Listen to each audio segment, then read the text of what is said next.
বিটিআরসির ঘোষণা অনুযায়ী ১৬ই ডিসেম্বর থেকে সকল অবৈধ ফোন বন্ধ করে দেওয়া হবে।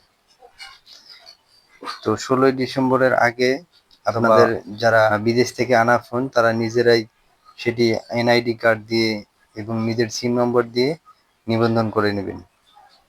তো আপনার হাতে থাকা ফোনটি নিবন্ধিত কিনা সেটি যাচাই করবেন যেভাবে *16161# ডায়াল করে একটি বক্স আসবে, বক্সে আপনার IMEI নম্বরটি দেবেন।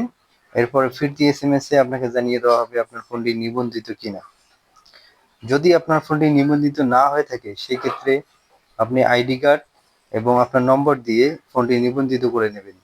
এই সুযোগ রয়েছে ১৬ই ডিসেম্বর পর্যন্ত। ১৬ই ডিসেম্বরের পর কিন্তু নতুনভাবে আর নিবন্ধন করা সম্ভব হবে না, কারণ ১৬ই ডিসেম্বরের পর যত সব হ্যান্ডসেট বের হবে সেগুলো অটোমেটিক নিবন্ধিত হয়ে আসবে। ধন্যবাদ। ভিডিওটি ভালো লাগলে অবশ্যই লাইক দেবেন এবং ফলো দিয়ে পাশে থাকবেন।